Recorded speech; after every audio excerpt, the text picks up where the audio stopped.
Silent Channel. For more videos, please like, share and subscribe. Kabanata 1801 hanggang 1810. Pagtingin niya mula sa himpapawid, sa wakas ay alam na niya kung saan nanggaling ang mga kalaban na nasa harapan niya. Sa lupa na hindi kalayuan sa harap ng kinatatayuan ng Western Legion, lumitaw ang isang malaking kuweba, at ang mga nilalang na abyssal ay lumabas mula sa kuwebang ito na parang isang blowout. Walang duda na galing sila sa ilalim ng lupa. Kung paano makarating dito at takip pa rin ang hininga, hindi mahalaga na hindi matuklasan ng detecting soul guidance device. Ang pinakamahalagang bagay ngayon ay kung paano pigilan ang mga abyssal na nilalang na ito. Sa sandaling ito, isang humanoid abyssal na nilalang ang biglang tumalo ng mataas mula sa ibaba, at nanalo laban kay Dong Xian sa ere. Ito ay sinasabing isang anyo ng tao, ngunit ang hitsura ay medyo magkatulad, at mayroon din itong ulo at mga paa. Ngunit ang kanyang mga bisig ay ibang-iba sa mga tao. Ang dalawang malalaking talam na nagniningning na may madilim na dilaw na liwanag ay parang karit. At mga 5 metro din ang taas ng taong ito. Mayroong isang pares ng mga flaps na mukhang napakanipis sa likod, ngunit ang bilis ay napakabilis. Halos isang iglap lang, nakarating na siya sa harap ng god-level mecha ni Dong Xian. Biglang nalaslas ang bisig ng karit. Si Dong Xian ay isa ring general na nasubak sa labanan. Ang ferocious wolf mech ay kumikislap ng paalang sa hangin. Kasabay nito, ang mga paa sa harapan ay nakataas, at 12-12 ng mga sinag ng liwanag ang sumambulat na parang kidlat, na magkakaugnay sa hangin sa isang lambat ng kamatayan na tumatakip sa kalaban. Malayo. Gayunpaman, ang bilis ng kalaban ay masyadong mabilis. Mas mabilis pa sa god-level mecha ni Dong Xian. Ang katawan ay umiikot sa gitna ng hangin na parang pangitaas, at ang isang pares ng mga bisig ay nagdala ng isang bahagyang after-image, na nabasag ang malaking lambat na nabuo ng Soul Guide Ray. Sa susunod na sandali, nasa harap na siya ng wolf mecha. Ang mabangis na wolf mecha ay gamulong patagilid, at ang dalawang paa nito sa harap ay gumawa ng proteksyon sa dibdib. Kasabay nito, ibinuka nito ang bibig at naglabas ng isang layer ng invisible sound waves. Ang abyssal na nilalang na may sickle forearm ay biglang tumigil, nanginginig na parang nakuryente. Sa susunod na saglit, ang ferocious wolf mecha ni Dong Xian ay nabangga na ito ng napakalakas. Boom! Lumipad palabas ang nilalang sa kailaliman pagkatapos matamaan, ngunit kasabay ng paglipad nito palabas, ang kalaliman na nilalang ay kumandat sa hangin, at nawala ito ng ganoon. Ano ang isang malakas na nilalang sa abyssal? Bagamat malinaw na naramdaman ni Dong Xian na ang lakas ng kalaban ay nahuhuli pa rin sa kanyang sarili, ang kanyang bilis ay mas mataas pa rin kaysa sa kanyang mabangis na lobo na mecha. Ang ganoong abyssal na nilalang ay isang mamamatay tao lamang para sa mga ordinaryong mecha. Kasabay ng pagkabigla niya, puspusan na ang sumunod na labanan. Sa unahan, mayroong higit sa 30 higanting baka sa kailaliman na nilalang na mahigit 100 metro ang haba. Ang kanilang malalaking mahahabang sungay ay bumubukas at sumasara patayo, at ang kanilang buong katawan ay natatakpan ng napakabigat na kaliskis. Ang mga ordinaryong Soul Guidance Rays at Soul Guidance Cannon ay nahulog sa kanila, at hindi man lang nila ito napigilan ng ilang sandali. Sa mga tuntunin ng lugar ng pagtatanggol, hindi sila kasing husay ng pagbabantay sa mga mahabang salagubang, ngunit sa mga tuntunin ng kapangyarihan ng pag-atake, ang pagbabantay sa mga mahabang salagubang ay higit na masama kaysa sa kanila. Ang pinakamalaking pagkakaiba sa pagitan nila at ng Guardian Longhorn Beetle ay hindi sila makakalipad. Ang abyssal na nilalang na ito ay tinatawag na Abyssal Mammoth. Siya ang pinakamabangis na assaulter sa larangan ng digmaan ng eroplanong kalaliman. Sa kalamidad na dulot ng Abyssal Plane 6,000 taon na ang nakalilipas, ang mga Abyssal Mammoth ay nabigo na makapasok sa channel upang pumunta dito dahil sa kanilang individual na lakas. Ito ang unang pagkakataon na lumitaw sila sa eroplano ng Daoluo Continent. Ang Abyssal Mammoth ay nakatira sa ika-13 palapag ng Abyss Plane. Ang bilang ay medyo maliit, ngunit ang kanilang mga nakakasakit at nagtatanggol na kakayahan ay napakahusay. Ito ay isa sa pinakamahalagang kapangyarihan ng labanan sa frontal na larangan ng digmaan ng mga nilalang na abyssal. At ang mga nilalang sa kailaliman na kaka-raid lang kay Dong Xian ay mas malakas pa, sila ay tinatawag na Evil Sickles. Side of Abyss. Side of the Abyss, ang ika-5 palapag ng Abyss. Isa ito sa mga pinaka-nakakatakot na nilalang sa kailaliman. Kabisado nila ang batas ng kalawakan at pinakamagaling sa pagpatay. Ito ang ganap na katapatan ng Abyss Sovereign. Kilala bilang ang Enforcer of the Abyss. Ang bawat Abyssal side ay nagtataglay ng lakas na higit sa ordinaryong tao na title Daoluo. Maaari mong isipin kung gaano sila kakilakilabot. Maging ito ay ang Abyssal Mammoth o ang Abyssal Side, ito ang pinakamataas na lakas ng labanan ng tunay na abyssal na eroplano. Sa digmaang ito ay din ang unang pagkakataon na ilagay sa larangan ng digmaan. Ang pinakamabigat sa labanan laban sa kanila ay ang Western Legion Mech Corps sa kalagitnaan ng hangin. Libu-libong mecha ang unang sumugod sa larangan ng digmaan. Ang mga kapitan ng mecha squadrons na pinamumunuan nila ay pawang nagmamaneho ng mga black level na mecha, at iba't ibang soul-guided ray at soul-guided na mga kanya nang umaatake sa all-round na paraan. At sa sandaling ito, isang alon ng parang hangin ang lumitaw sa tabi nila. Ang Abyssal Side, na higit sa 5 metro ang taas, ay medyo maliit kumpara sa Mecha. Gayunpaman, ang kanilang bilis ay masyadong mabilis.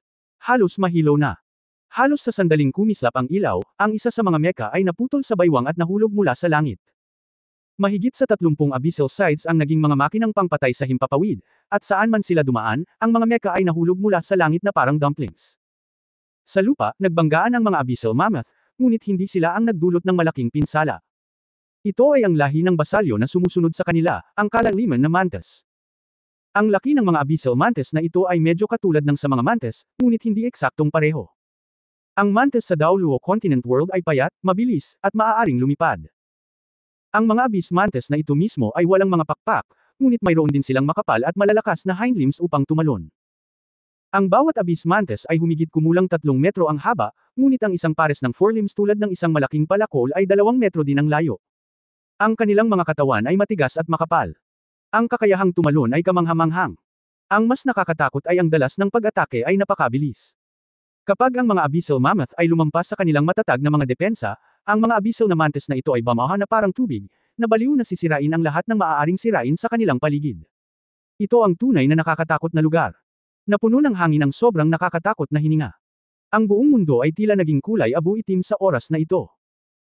Ang mga pag-atake ng Western Legion ay nagdulot din ng maraming pinsala sa mga Abyssal na nilalang, ngunit ang mga pangunahing Abyssal na nilalang ay labis na nagtatanggol. Ang pangunahing kapangyarihan ng labanan ng raid na ito ay ang 3 pamilya ng Abyssal Mammoth, Abyssal Side at Abyssal Mantis. Sila lamang ang may kakayahang gumalaw at maghukay sa ilalim ng lupa sa napakabilis na bilis. Ginamit ng Abyssal Side ang kanilang kapangyarihan upang kontrolin ang kalawakan, binulag ang lahat ng mga aparatong pang-detect ng kaluluwa, at dinala ang nakakatakot na hukbong ito sa Western Legion. Ang kanilang layunin ay simple, iyon ay upang sirain. Wasakin ang buong depensibong posisyon ng Western Legion. Ang pilak na liwanag ay kumikislap, at nagkaroon ng malutong na tunog, at ang harap na paa ng isang Abyssal Sickle ay naharang. Isang purple class na mech ang halos nailigtas mula sa gate ng multo. Kaagad pagkatapos noon, ang pilak na liwanag ay naging isang kalangitan na puno ng liwanag at anino, na sumasakop sa isang malaking lugar ng nakapalibot na kalawakan. Masama ang pakiramdam ng masamang karit, at isang pilak na liwanag ang kumislap sa mga pakpak sa likuran niya, at malapit na siyang tumakas sa kalawakan. Ngunit agad nitong natuklasan na ang nakapalibot na espasyo ay ganap na nakalock. Sa harap niya, isang babaeng nakasuot ng napakagandang silver white armor ang nagbibigay sa kanya ng malamig na tingin. Sa sumunod na sandali, tinakpan ito ng langit na puno ng mga sibat. Ang masamang karit ay karapat-dapat na maging isang makapangyarihang nilalang sa ikalimang palapag ng kalaliman, ang katawan nito ay biglang lumiit, at ang isang pares ng mga paa sa harapan ay nalaslas ng daan-daang beses na parang kidlat. Ito ay nagiging isang bagyo sa hangin. Sa kanyang mga paa sa harap, ang madilim na dilaw na ilaw ay kumikislap, at mayroon ding lasa ng pagkalito, na nagre-refract sa lahat ng liwanag at nagpapahirap na makita ang direksyon ng mga front paws. Sa kasamaang palad, masyadong malakas ang kalaban nito. Ang nakapaligid na hangin ay tila biglang naging kaaway nito, at ang mga paa sa harap na naputol sa mataas na bilis ay biglang tumigil. Sa susunod na sandali, sumabog ang hangin, at ang katawan nito ay hindi makagalaw habang pinipiga ito. Nagkaroon ng kislap ng pilak na liwanag, at ang makinang na pilak na sibat ay dumaan sa dibdib nito. Ang katawan ng masamang karit ay sumabog, naging isang pambihirang madilim na dilaw na ambon at malapit ng tumakas.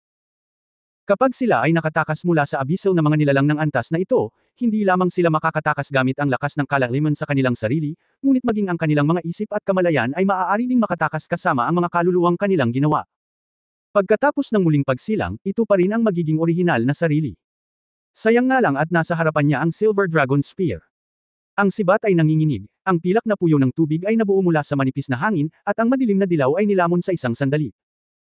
Walang bakas na naiwan, ang tanging nagbago ay ang Silver Light na naging mas kapansin-pansin sa apat na karakter na Silver Dragon at Woolen Battle Armor.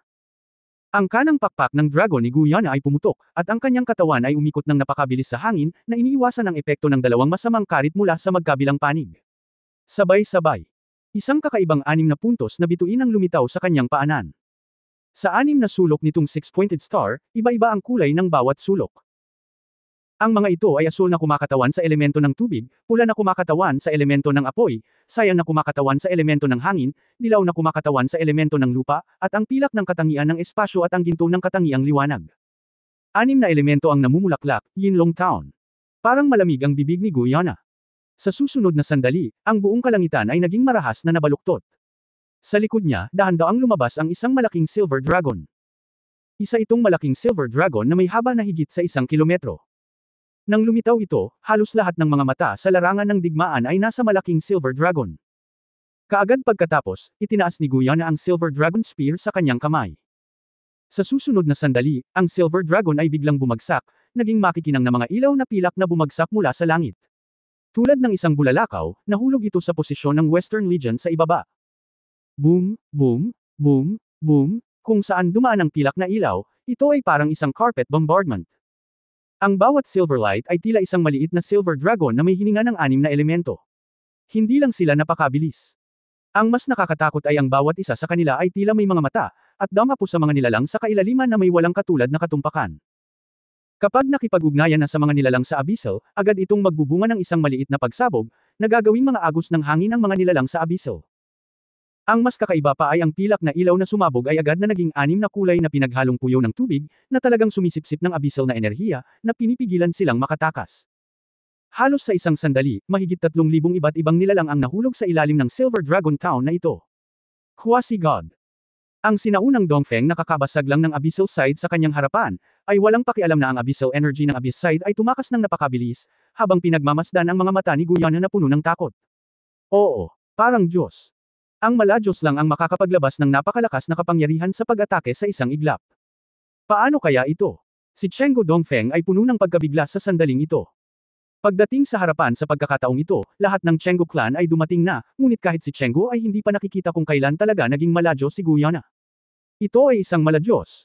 Hindi ito limit daw luo. Bago ito, si Chenggu Dongfeng ay nag-isip na kung si Guyana ay na-promote na sa limitasyon ng antas ng Daoluo. Pero hindi rin niya inasahan na daig pa ng kanyang apong babae ang kanyang sarili nang hindi nagpakita. Posible kayang may misteryo sa 10,000 Beast platform. Ito ang una niyang naisip. Kung hindi, sa kanyang murang edad, paano siya mapopromote sa quasi-god? Ang tanggulan na iyon ay may talino na laban sa langit, at hindi pa siya isang tunay na ultimate Daoluo. Ang paglabas ng Silver Dragon Town sa wakas ay pansamantalang hinarangan ang mapangwasak na opens iba ng Abyss Army. Sa oras na ito, ang hukbo ng Western Legion ay naglunsad ng isang ganap na counterattack. Ang sibat ng Silver Dragon na itinaas ni Guyana ay parang balyena na sumisipsip ng tubig, nilalamon at sinisipsip ang enerhiya ng kailaliman na kinokontrol ng kanyang Silver Dragon Town. Ang labanan sa ibaba ay pumasok sa isang puting mainit na estado. Ang mga abyssal na nilalang ay hindi lamang pumapatay ng mga tao, ngunit higit na mahalaga ay sinisira sila. Sa ganoong kaikling panahon, simula sa pagbubukas ng puwang, ang malaking bahagi ng harapan ng Western Legion ay nawasak. Ang powerhouse ng Spirit Spreading Pagoda ay ganap na nakatuon sa larangan ng digmaan, pangunahin ang pag-target sa abyssal side, at sa wakas ay halos hindi na naharang ang umaataking kapangyarihan ng nakakatakot na pamilya. Ngunit sa sandaling ito, isang madilim na boses ang umalangaw-ngaw sa kalangitan, kapatid na walang hanggan, matagal nang hindi nagkita. Salamat sa balitang nagbigay sa amin ng napakagandang pagkakataon. Bakit hindi makipagtulungan sa akin at patayin ang mga taong ito? Nakita mo rin na ang pagbuo ng pagpatay sa Diyos ng Blood River ay natapos na. Sa oras na ito, mayroon kang pagkakataon na maging isang Diyos.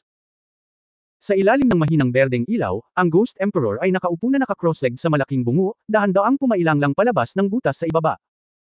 Sa sandaling lumitaw siya, ang natitirang mga kaluluwa ng mga sundalo ng Western Legion na kamamatay lang sa labanan ay halos agad na naging kumpol ng malabong berdeng mga hinaing at lumipad patungo sa kanyang direksyon, nilamon ng malalaking bungo sa ilalim niya. Isang nasisiyahang ekspresyon ang lumitaw sa mukha ng Ghost Emperor, ang isang sariwang kaluluwa ang pinakamasarap. Kapatid na Chenggu, ayaw mong bang subukan ito sa akin? Ghost Emperor, ayaw mong dumura ng mga tao dito. Ngayon, hindi ako mamamatay kasama mo. Galit na nagmura si Chenggu Dongfeng. Ngunit kahit na alam niya na ang Ghost Emperor ay nag-uudyok ng hindi pagkakaunawaan, si Dong Xian, na bumalik sa hukbo sa oras na ito, ang namumuno at tumingin sa titig ni Chenggu Dongfeng na puno pa rin ng bangis. Kung hindi dahil sa payo ni Chenggu Dongfeng, magkunwaring umatras at isuko ang nagtatanggol na karayom. Kunin ang nagtatanggol na larangan ng digmaan ng Western Legion. Imposible para sa kabilang partido na magkaroon ng ganitong uri ng pagkakataon upang masira ang lupa. Ngunit gaano man kalaki ang pagsisisi ngayon, ito ay walang saysay. Lumipad si Chenggu Daiteng mula sa kabilang panig at tumingin sa Ghost Emperor na may nakakapasong mga mata. Ghost Emperor, long time no see. Bullying juniors ang ibig sabihin ng lumaban gamit ang dila. Ngayon, isa lang sa atin ang makakaalis sa battlefield ng buhay. Ang pinakamalakas na Maladyos ng sinaunang pamilya ay tila napakalmado sa panahong ito. Mula noong huling pagkakataon na handa siyang tanggapin ang planta sa ilalim ng bigat ng Tang Sect at Shrek Academy, hindi na siya kailanman lumitaw sa antas ng paggawa ng desisyon. Ang lahat ay hahawakan ni Chenggu Dongfeng. Ngunit ang pinakamatandang kapatid ng sinaunang Dongfeng, ang Purgatorio Daoluo, ay pinaalis niya sa pamilya at nawala. Napakasimple ng layunin ni Chenggu Daitang, gusto niyang mag-iwan ng bloodline sa pamilya Chenggu. Ang Shrek Academy at Tang Sect ay ganap ng bumangon, at ang mga edad ay talagang puno ng kumpiyansa sa digmaang ito. Kahit si Chenggu Dongfeng ay alam lamang na mayroong ilang mga artifact sa pamilya Chenggu, at isa sa pinakamahalagang artifact ay palaging nasa kamay ng kanyang ama. Ito ay isang mahalagang artifact na ipinasa ng mga patriarch ng mga nakaraang henerasyon. Bago lamang mamatay ang patriarka ng nakaraang henerasyon ay maipapasa ito sa susunod na patriarka. Ngunit hindi niya alam kung ano ang artifact na ito. Si Chenggu Daitang na ngayon ang master ng artifact na ito. Ang artifact na ito ay walang anumang nakakasakit at nagtatanggol na mga kakayahan, ngunit mayroon itong malakas na predictive na kapangyarihan. Ito ay isang artifact ng panghuhula. Noong nagsimulang muling itayo ang Shrek City, nakatanggap ang Chenggu Daitang ng maagang babala mula sa artifact. Ang babalang ito ay lumalalim araw-araw. Sa huli, bago dumating ang mga powerhouse ng Tang Sect at Shrek Academy noong huling pagkakataon, gumawa siya ng panghuling hula. Ang hinulaang resulta ay mananatili ang frontline ng buhay at dugo. Sa oras na iyon, naunawaan niya na ang walang hanggang linya ay malamang na makatagpo ng sakuna, ngunit hindi ito mapuputol. Kaya naman hinayaan niyang umalis ang panganay. Bilang patriarch, maaari lamang siyang manatili, mabuhay at mamatay kasama ang pamilya. Hiniling din niya sa Purgatorio Daoluo na alisin ang banal na artifact na iyon. At lahat ng ito ay hindi alam ni Dongfeng sa mga nakalipas na panahon. Hindi nagtagal, ang huling balita ay nagmula sa Purgatorio Daoluo. Nagsagawa siya ng isa pang panghuhula sa kapinsalaan ng kanyang sariling sigla. Ang paghula sa kapalaran ng walang hanggang pamilya ay posible pa ring magbago. Ang sagot ay mag-ipon ng kabutihan at gawa, at ang bloodline ay ang unang linya. Ang Chenggu Daitang ay hindi kailanman naniniwala sa kapalaran, dahil ang stick method ng pamilya Chenggu ay ang paglaban sa langit at lupa. Pero bigla niyang na-realize kamakailan na may cause and effect pa pala sa mundong ito. Kapag ang malaking sakuna sa Shrek City ay sanhi ng kanilang linya, pagkatapos ay hindi maiiwasang magkaroon sila ng kabayaran. Sa makatuwid, dumating siya sa oras na ito na may isang layunin lamang, iyon ay, upang patayin ang kaaway sa labanan hanggat maaari, at gumawa ng ilang mga kontribusyon sa pakikipaglaban na ito laban sa eroplanong kalaliman. Magsikap para sa isang sinag ng buhay para sa walang hanggang pamilya. At ang lahat ng ito ay hindi malinaw sa hanging silangan sa buong panahon. Maaga pa noong nabigo siya laban sa Shrek at Tang Sect sa huling pagkakataon. Sa katunayan, lubos na nadismaya si Chenggu Daitang sa kanyang anak. Sa oras na ito, lumitaw ang Maladyos sa larangan ng digmaan, ang kanyang mga mata ay nakatutok sa Ghost Emperor. Malinaw na naramdaman ng Ghost Emperor na ang aura na inilabas ni Chenggu Daitang sa oras na ito ay ganap na naiiba. Ito ay isang pakiramdam na medyo kinikilig siya. Nakakabaliw ang matandang ito. Desperado ang ibig niyang sabihin. Ngunit sa sandaling ito, mas maraming nilalang mula sa kailaliman ang sumugod sa kuweba. Mayroong 7 masasamang karit na dati nang pinatay, ngunit sa oras na ito, mayroong higit sa 50 nagbabadyang masasamang karit sa hangin. Dami. Sa napakalaking kuweba, mayroon ding iba't ibang kakaibang nilalang mula sa kalaliman na bumubulusok. Sumali sa hukbo ng pagkawasak. Walang hanggang tumigil sa pagtingala sa langit na may mahabang dagandong, ang coiling dragon stick ay pinakawalan, at ang ideya ng pakikipaglaban sa langit at sa lupa ay namumulaklak ng husto. Eternal na pamilya, huwag aminin ang pagkatalo. Siya burst out, at ang tao ay naging isang electric light at dumiretso sa Ghost Emperor. Nagsimula ang frontal collision ng dalawang Maladyos. Ang mga nilalang sa kailaliman ay naglunsad din ng isang ganap na pag-atake. Ang isang figure ay tahimik na lumitaw sa tabi ni Guyana. Ito ay ganap na lumitaw mula sa manipis na hangin, at walang bahagyang pagbabago-bago ng aura. Sa ibabaw, ito ay mukhang walang pinagkaiba sa hitsura ng ordinaryong masamang karit, at ang figure ay mas maikli, halos kapareho ni Guyana na nakasuot ng battle armor, 3 metro lamang ang taas.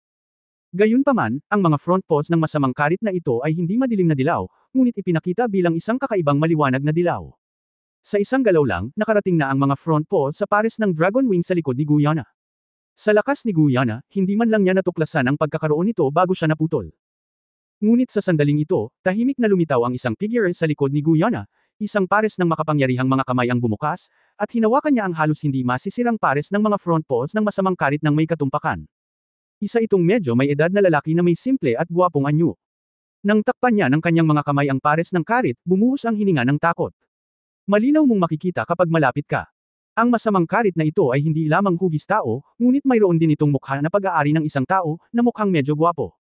Natigilan din ito nang hawakan ang mga paa sa harapan nito, at naramdaman din ito ang hininga ng kabilang partido. Tao. Hindi ka tao. Medyo mahina ang boses niya na sa maliit na lugar lang maririnig. Kaagad pagkatapos, sumabog ang malakas na alon ng hangin sa pagitan ng dalawang panig. Ang nasa katanghaliang gulang na lalaki ay umindayog lamang sa kinatatayuan, ngunit ang kakaibang masamang karit na ito ay lumipad na palabas na parang kanyan. Dahil nasa hangin, nawala ito sa susunod na sandali. Itinaas ng middle-aged na lalaki ang kanyang mga kamay at tumingin sa mga palad nito. Sa kanyang palad, may maitim na gintong kaliskis. Tanging sa oras na ito, isang piraso ng timangan ang nabasag mula dito. Artifact level na claw sa harap. Quasi-god level cultivation base. Ito dapat ang pinuno ng lahi na ito sa kailaliman. Pagkatapos niyang sabihin ito, inalog-alog niya ang kanyang katawan at nawala sa likod ni Guyana. Mula simula hanggang wakas, hindi lumingon si Guyana, at ang Silver Dragon Spear sa kanyang kamay ay nilalamon pa rin ng abyssal energy sa hangin. Walang alinlangan, ang lumitaw sa likuran niya ngayon ay ang emperador ng masamang Sickle Clan, si Emperor Sickle. Alam mo, ang isang ito ay maaari ding ay ranggo sa nangungunang 5 pag-iral sa Abyss Plane. Kahit na ang Black Emperor at ang Bee Emperor ay hindi naman niya kalaban. Ngunit tahimik siyang hinarang ng lalaking nakaitim na sumulpot sa likod ni Guyana kanina. Bahagyang ipinikit ni Guyana ang kanyang mga mata, at ang Silver Dragon Spear sa kanyang kamay ay dumula sa hangin, at lumitaw ang isa pang 6 na puntos na bituin. Kakaiba lang ang oras na ito sa dati. Ang buong 6 na puntos na bituin ay ipinakita sa makinang na pilak. Ang matinding silver light ay hindi mahuhulaan, nagbabago sa bawat sandali. Space Lock. Ang tatlong salita ay nakakaapekto sa buong espasyo tulad ng mga salita. Sa susunod na sandali, ang lahat sa paligid nito ay nahuhulog sa isang panandaliang pagwawalang kilos. Ang masamang karit na naka-shuttle lamang sa kalawakan sa napakabilis na bilis ay tila pinisil palabas ng kalawakan, lahat ay lumilitaw sa himpapawid ng larangan ng digmaan. Ganap na tinataka ni Guyana ang espasyong ito dahil sa kanyang malakas na kontrol sa mga elemento. Huwag hayaan silang magkaroon ng kakayahang mag-shuttle sa kalawakan. Sa ganitong paraan, ang pagiging epektibo ng labanan ng masamang karit ay lubos na hihina. Ngunit sa sandaling ito, sunod-sunod na silweta ang tumalon sa hangin mula sa ibaba. Sa kanila, 5 figure ang nagpapalabas ng pinakamalakas na aura, at ang una ay isang lalaking nakasuot ng mahabang damit. Sa sandaling lumitaw siya, ang buong kalangitan ay nagsimulang manginig ng marahas. Maging ang space lock ni Guyana ay bumagsak sa susunod na sandali. Nang makita ang taong ito, maging si Guyana ay hindi maiwasang magbago ng kanyang ekspresyon. Ito ay isang pag-iral na walang katapusan na malapit sa antas ng paninirang puri ng Diyos. Bukod dito, mula sa aura ng kalaban, naramdaman niya na hindi ito isang evil spirit master, ngunit ang pagkakaroon ng Abyss Plane. Ang damit ng lalaki ay napakarilag na ginto, wala siyang pinagkaiba sa mga tao, gwapo siya, at medyo kamukha niya si Tangulan. May malaking gintong balabal sa likod nito. Lutang pa lang doon, agad itong naging focus ng audience. Sino ito? Ito ay kawili-wili. Ito ba ang mundo ng mga tao? Anong sariwang hininga ng buhay? Huminga siya ng malalim sa ilong, tila puno ng saya. Sa susunod na sandali, ang kanyang tingin ay bumagsak kay Guyana. Ang mga tao ay talagang espiritual na nilalang. Mula sa iyong katawan, talagang nararamdaman ko ang isang espesyal na panlasa. Gustong-gusto ko ito. Bakit hindi maging tapat sa akin at maging alipin ko? Ang kanyang boses ay napakasarap sa pandinig, na para bang may hindi nakikitang pang-akit sa mga tainga. Ang mga aksyon ng malalakas na lalaki ng Spirit Transmission Pagoda sa labanan ay naging matamlay ng hindi sinasadya, at ang mga sundalo ng Western Legion ay mas naapektuhan. Hindi lamang sila, maging ang mga nilalang sa kailaliman ay apektado din ng hitsurang ito.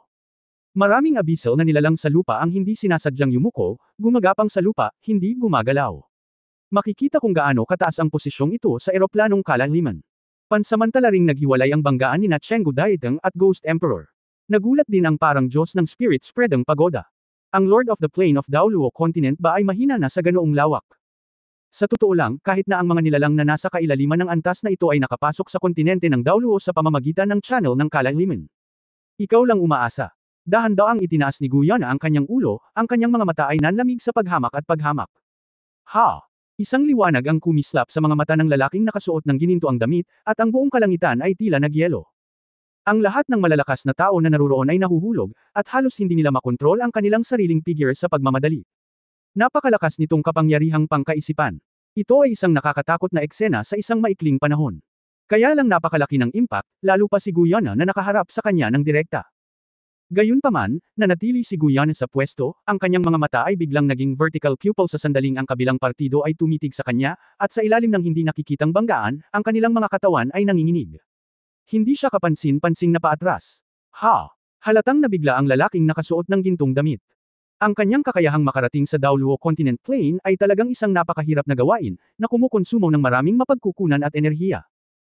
Ang pinakamahalagang punto ng mga kondisyon ng palitan para sa Abyssal Plane upang ganap na suportahan ang Blood River God Killing Array ay ang paggamit ng epekto ng Blood River na God Killing Array sa mga makalangit na sikreto ng Daoluo Continent Plane upang payagan siyang pumasok sa mundong ito.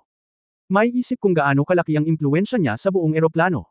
Gayunpaman, hindi niya inaasahan na kagagaling lang niya sa mundong ito, at sa hindi inaasahang pagkakataon ay nakatagpo siya ng isang kalaban na ang antas ng espiritual na kapangyarihan ay hindi mas mababa sa kanyang sarili. Alam mo, siya ay isang tunay at totoong banal na pinagmulang kaharian, na umaabot sa antas ng banal na paninirang puri sa espiritual na antas. Kahit napapasok ka pa lang sa Divine Origin Realm sa unang pagkakataon, ito rin ay ang Divine Origin Realm.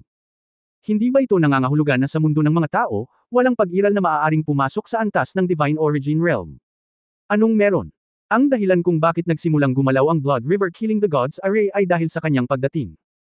Ang taong ito ay nasa Kalaliman, pangalawa lamang sa pantas ng Kalaliman, na naninirahan sa ikalawang suson ng Kalaliman. Iginagalang bilang isang espiritong emperador ng mga nilalang sa kailaliman. Sa 108 na layer ng Kalaliman, 3 lamang ang umiiral. Ito ang unang 3 palapag. Dahil sa 3 antas na ito, lahat sila ay may paggalang sa sarili. Kilala rin bilang 3 santo ng Kalaliman. Ang Abyss Sage ay syempre isang ganap na marangal na pag-iral, ngunit bukod sa kanya, ang susunod na pababa ay ang Spirit Emperor sa harap niya. Hindi na siya kasing simple ng isang mala-Diyos, ngunit nakatungtong na sa kaharian ng antas ng Diyos na may isang paa. Kung hindi dahil sa Abyssal Plane na kasalukuyang hindi maaaring magdala ng napakaraming antas ng banal na paninirang puri, siya ay naging isang banal. Mas nananabik siyang lamunin ang Daoluo Continent Plane kaysa sa Abyss Sovereign, dahil hanggat matagumpay itong nakalunok, kahit na nilamon nito ang isang bahagi ng enerhiya ng buhay ng Daoluo Continent Plane, maaari siyang maging isang banal na paninirang puri. Nakatungtong na siya sa antas na iyon gamit ang isang paa, kaya alam niya kung ano ang mangyayari pagkatapos niyang maging isang paninirang puri sa Diyos. Sa madaling salita, siya ang kanang kamay ng Abyssal Sage, at kapag ang Abyssal Sage ay nasa retreat, pinamamahalaan niya ang buong Abyssal Plane. Ito ay isang napakalakas na emperador ng espiritu, ngunit hindi niya inaasahan na agad niyang makakaharap ang kanyang kalaban. Ang mga mata ni Guyana ay napaka-solemn na din, ang kanyang Silver Dragon Spear sa kanyang kamay ay nakatutok paila sa lupa, at tumingala siya sa langit. Kung hindi dahil sa pagsugpo sa eroplano, hindi niya talaga makikita ang lalaking nasa harapan niya. Gayunpaman, dahil sa pagsugpo sa eroplano, ang kanyang lakas ay hindi kailanman ganap na nakabawi. Walang ganap na katiyakan na ang kalaban na ito ay matatalo. Higit pa rito, bawat isa sa 4 na tao sa paligid ng emperador ng espiritong ito ay may napakalakas na aura. Si Emperor Feng ay wala pa sa kanila. Nakatayo lang talaga si Heidi sa gilid. Walang alinlangan na itong 5 nasa harapan namin ay ang lahat ng nangungunang 10 pag-iral sa bangin. Nangangahulugan ito na sa kasalukuyang Abyss Plane, maliban sa Abyss Sovereign, malamang na ang lahat ng nangungunang powerhouse ay nakarating na sa Daoluo Continent Plane, na ganap na naiiba sa 6,000 taon na ang nakalilipas. Ito ay walang alinlangan na sanhi ng Blood River God Killing Array. Hindi banggitin na ang kasalukuyang array ay nagdudulot pa rin ng malaking banta sa hukbo ng tao. Kahit na wala ito, hindi madali para sa koalisyon ng tao na labanan ang gayong malakas na hukbo sa kailaliman. Bagay, nakakatuwa. Parang ang sarap sa pakiramdam na may kalaban. Kapag nilunok ko ang kapangyarihan mo, siguro hindi ko na kailangang hintayin na lamunin ang eroplanong ito, maabot ko ang ganoong antas. Pagkatapos ng maikling sorpresa, ang Spirit Emperor, ang ekspresyon sa mga mata ni Guyana ay puno na ng pananabik. Malamig na sinabi ni Guyana, kung gayon ay maaari mong subukan. Okay. Bahagyang ngumiti si Lingdi. Nang makita ni Guyana ang kanyang ngiti, hindi niya namamalaya na parang gusto niyang makita si Tangulan. Ngunit sa sandaling ito, ang mga mata ni Lingdi ay biglang naging 2 gintong vortex, at isang malakas na puwersa ng pagsipsip ang biglang lumitaw. Nilamon ng kaluluwa. Ang 2 spiritual tower powerhouses na mas malapit sa gilid na ito ay sabay na bumantong hininga, malabo na nakita ang isang tipak ng puting gas na lumalabas mula sa tuktok ng kanilang mga ulo, at ang buong tao ay agad na naging fly ash, at pagkatapos ay nawala. Hindi lamang iyon, sa loob ng 1 kilometrong hanay, ang lahat ng mga tao sa labanan ay halos agad na naglaho sa hangin bilang fly ash. Ang puting hangin iyon ay direktang sumanib sa katawan ng emperador ng espiritu. Nagbago ang kutis ni Guyana, at ang kanyang silver light ay biglang nagdagdag ng isang layer ng 7 kulay. Ang Silver Dragon Spear sa kanyang kamay ay nakaturo pasulong, nakaharap sa Spirit Emperor, ang kanyang figure ay kumislap, at ito ay naging isang front arrow, at dumiretso sa kalaban. Mga bata, patayin. Napangiti si Lingdi. Niyugyug niya ang katawan niya at binati siya. At ang kalaliman na hukbo nakakahinto lang dahil sa kanyang hitsura ay parang dugo ng manok, nagalit na nagmamadali patungo sa Western Legion at sa Spirit Spreading Pagoda Powerhouse. Dang! Pinitik ni Lingdi ang isang daliri sa Silver Dragon Spear, ang katawan ni Guyana ay bahagyang nabuo, ngunit ang lumalamon na kapangyarihan ng Silver Dragon Spear ay lumitaw din. Ngunit ang gininto ang liwanag sa daliri ni Lingdi ay kumikinang, at isang whirlpool din ang namumulaklak, na talagang hamarang sa paglunok ng Silver Dragon Spear. Kaagad pagkatapos, ang liwanag sa paligid ng kanyang katawan ay biglang na-distort, at isang malakas na pagsabog sa isip ang lumitaw. Kung narito si Tang Wulan, tiyak na magdurusa siya ng malaking kawalan. Buti na lang, magaling din si Guyana sa mental power. Nang maramdaman niyang sumabog ang lakas ng kaisipan ng isa, ang makukulay na sinag ng liwanag sa paligid ng kanyang katawan ay sumabog sa parehong paraan. Ang hindi nakikitang banggaan ng elemental power at mental power ay naging sanhi ng marahas na pagbaluktot ng hangin sa paligid. Sa oras na ito, walang sinuman, kabilang ang mga dakilang emperador sa kailaliman, ang nangahas na pumasok sa loob ng kilometrong hanay ng kanilang labanan. Ang kanilang antas ng banggaan ay hindi isang bagay na maaaring lapitan ng mga ordinaryong nilalang. Kung hindi, kailangan mong mamatay. Sabay na umatras ang dalawang figure, at halatang umatras pa ng kaunti si Guyana. Sa sumunod na sandali, niyugyug ni Lingdi ang kanyang katawan at biglang binago ang 12-12 ng kanyang sarili, at isang magandang ritmo ang tumunog. Ang mga mata ni Guyana ay biglang lumitaw sa kawalan. Ito ay espiritual na pagkalito sa antas ng Diyos. Agad niyang nakilala ang estilo ng pakikipaglaban ng kalaban, ngunit ito ay isang bagay upang makilala ito, at ito ay isa pang upang harapin ito. Naging matamlay ang mga galaw ni Guyana, at sa kanyang isipan, tila naalala niya ang lahat ng nakaraan. Ang mga eksena sa pagitan niya at niya sa Sea God Lake ay ang pinakamalalim na alaala sa kanyang buhay. Siya ang pinakamasaya noong nag-aral siya sa Shrek Academy. At sa Star Luo Empire, ang kabaliwan ng gabing iyon, ang alindog ng gabing iyon, lahat ay naging kaguluhan at nabigla ang kanyang puso. Sa sandaling ito, tahimik na itinuro ng isang gintong daliri ang gitna ng kanyang mga kilay. Isang matamis na ngiti ang lumitaw sa sulok ng bibig ni Lingdi, at lubos siyang nagtitiwala sa kanyang espiritual na paglilinang. Bagamat hindi ito may kukumpara sa banal na monarko, at least ito ay nasa parehong antas. Ito ang tunay na lakas. Nang makita, ang kanyang daliri ay nakaturo na sa gitna ng mga kilay ni Guyana. Biglang nagliwanag ang mga mata ng dalaga sa kanyang harapan, nakakasilaw. Palihim na sumigaw ang emperador sa kanyang puso, bumilis ang takbo, at idiniin ang isang daliri sa noo ni Guyana. Gayunpaman, sa oras na ito, may bilog na pilak na timangan sa noo ni Guyana. Ang sukat ay malinaw at makulay. Nang itinuro niya ang kanyang daliri dito, hindi lamang ang kanyang sariling abyssal na enerhiya ang hindi nakapasok, ngunit ang mas nakakatakot ay ang teritoryo ay natuklasan na may isang malakas na puwersa ng paghila sa mga kaliskis, na talagang sinipsip ang kanyang daliri. Kasabay nito, ang Silver Dragon Spear ni Guyana ay tumusok na sa kanyang lalamunan. Napakabilis ng prosesong ito, kahit na si Lingdi iyon, kahit anong reaksyon niya, tila huli na. Sa sandaling ito, ipinakita ng pangalawang tao sa kailaliman ang kanyang nakakatakot na lakas. Ang buong katawan ng emperador ng espiritu ay puno ng gintong liwanag, at sa isang iglap ay tila ito ay naging isang paninirang puri sa Diyos. Ang buong katawan ng tao ay agad na nawala, naging isang gintong whirlpool, ginulong palayo ang Silver Dragon Spear, at pagkatapos ay tumangay patungo kay Guyana. Ang makukulay na sinag ng liwanag ay sumabog, at isang makulay na puyo ng tubig ang lumitaw sa paligid ng katawan ni Guyana. Nagbanggaan ang dalawang puyo. Si Chikai ay itinapon, at ang gintong puyo ng tubig ay nahulog din sa kabilang panig. Pagkatapos ang dalawang panig ay muling binago sa anyo ng tao. Paano mo nalampasan ang aking pagkalito sa pag-iisip? Imposible ito. Dapat mayroon kang ganoong kakayahan. Galit na sabi ng Spirit Emperor. Kung ngayon lang siya nag-react ay baka nataman siya ng gusto, kaya paanong hindi siya magugulat? Tao lang ba ito? Tao ba talaga sila? Kailan naging makapangyarihan ang mga tao? Hindi siya nakasali sa labanan 6,000 taon na ang nakalilipas, ngunit mayroon din siyang ganap na pag-unawa sa mga tao sa pamamagitan ng iba pang mga lahi sa eroplano sa kailaliman. Sa kanyang kamalayan, hanggat siya ay dumating sa mundong ito, kung gayon ang lahat ng tao sa mundong ito ay dapat nakatayin ng kanilang mga sarili. Pero mukhang hindi ganoon kadali ang sitwasyon ngayon, kahit ang kaharap niya ay hindi ganoon kadaling manalo. Sa oras na ito, ang Western Legion at ang Abyss Army ay magkasamang lumalaban. Sa kabila ng tulong ng malalakas mula sa Spirit Spreading Pagoda. Gayunpaman, ang buong Western Legion ay dumanas ng matinding pagkatalo sa isang iglap. Ang Ghost Emperor at si Chenggo ay huminto sa parehong lugar, ngunit sa gilid ng Spirit Spreading Pagoda at ng Western Legion, gaano karaming mga quasi-god level powerhouse ang mayroon. Hindi nila mapipigilan ang napakaraming malalakas na kaaway. Ang mga abyssal na nilalang, na pinamumunuan ng Abyssal Mammoth, ay sumugod sa mga sundalo ng Western Legion ng walang proteksyon sa larangan ng digmaan, na parang isang tigre ang pumasok sa kawan. Bagaman ang karamihan sa Abyssal side ay hinarangan ng powerhouse ng Tore ng Espiritu. Gayunpaman, sa gilid ng kailaliman, ang iba pang 4 na emperador ang naging pangunahing puwersa ng pagpatay. Isang sigaw ang patuloy na umalangaw sa hangin. Ang kanang kamay ni Heidi ay malalim na ipinasok sa dibdib ni Witch Daoluo Limengjia sa oras na ito, hawak ang kanyang puso, at nilalamon ang kanyang buhay. Ang King of Fighters na si Daoluo ay niyakap ng mahigpit ng isang emperador sa kailaliman at unti-unting naging bangkay. Ang buong eksena ay ganap na wala sa kontrol. Masyadong malakas ang kalaban, napakalakas kaya hindi nila ito kayang labanan. Kung hindi hinarang ni Guyana ang Ling Emperor, natatakot ako na ang buong larangan ng digmaan ay gumuho na ngayon. Ngunit hanggang kailan siya maaaring tumigil? Gaano katagal bago ito mag-crash? Walang nakakaalam.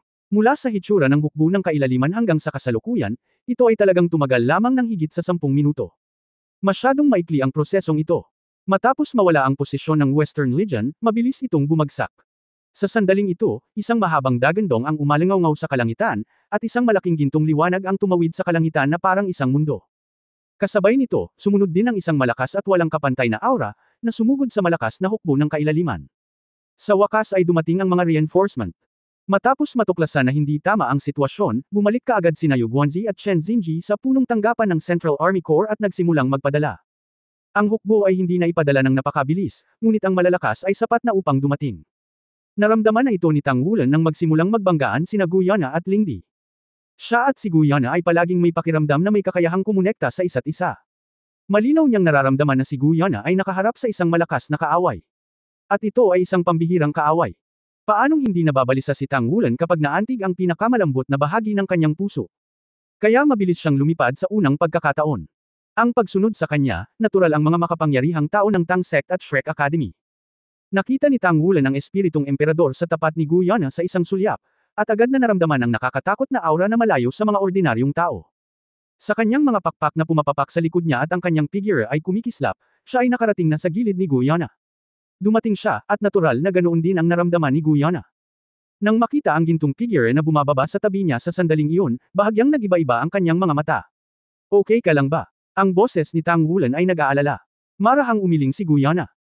Ibinaling ni Tang Wulan ang kanyang ulo upang tingnan ang kanyang kalaban, at nang makita niya na ang hitsura ng kalaban ay medyo katulad sa kanyang sarili, hindi niya maiwasang matigilan. Nang makita siya ng Ling Emperor sa kabilang panig, nagliwanag din ang kanyang mga mata. Ikaw ba ang taong sinabi ng pantas na maaaring magdala sa atin ng mga pagbabanta? Well, ang aking simulation ay hindi masyadong katulad. Maganda ka pa rin ganito. Ang ganda talaga. Gusto ng upuan na ito ang iyong hitsura bilang tao.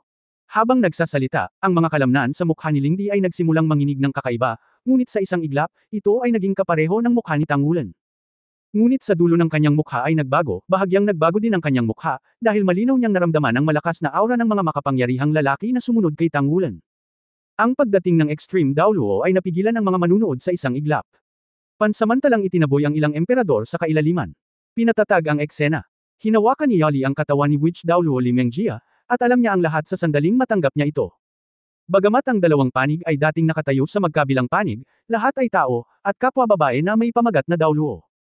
Maaari pa niyang buhayin ang mga taong kamamatay lang, ngunit ang nawala kay Limengjia ay hindi lamang ang kanyang buhay, kundi pati na rin ang lahat ng kanyang sigla. Tuluyan nang bumagsak ang buong katawan. Walang tisyo na maaaring mag-regenerate. Ito ang nilalang sa kailaliman, ang nilalang sa kailaliman na nilalamon ang lahat. Galit siyang tumingin sa itim na emperador na umatras, ang kanyang mga mata ay puno ng galit na apoy. Bahagyang ngumiti si Lingdi, kawili-wili at kawili-wili. Hindi katakataka na binibigyang importansya ito ng banal na monarko. Hindi mahalaga, huwag tayong mag-alala. Maglaro ng dahan-dahan. Ang paghihintay sa pagdating ng ating mahusay na porma sayon ay ang sandali na ikaw ay ganap na nawasak. Retreat. Understatement ang sinabi niya. Sa pamamagitan ng pagwagayway ng kanyang kamay, ang hukbong kailaliman sa ibaba ay biglang umatras na parang tubig. At ang lahat ng Abyss Powerhouses at ang Holy Spirit Cult Powerhouses ay sunod-sunod ding nagtaboy sa kanilang mga kalaban, bumalik sa gilid ng Lingdi, nakapila, nakatitig sa lahat ng tao sa side ng tao. May sasabihin sana si Tang Wulan, ngunit pinigilan siya ni Guyana sa kanyang tabi, lumingon sa kanya, at umiling si Guyana sa kanya. Kung ano ang naramdaman ni Tang Wulan, pagkatapos ng lahat, hindi niya siya hinabol. Mabilis na dumating ang hukbo ng kailaliman at mas mabilis na umatras. Ilang sandali pa, umalis na sila sa larangan ng digmaan at mabilis na nawala sa orihinal na kuweba. Babalik ako agad. Hinihintay ako.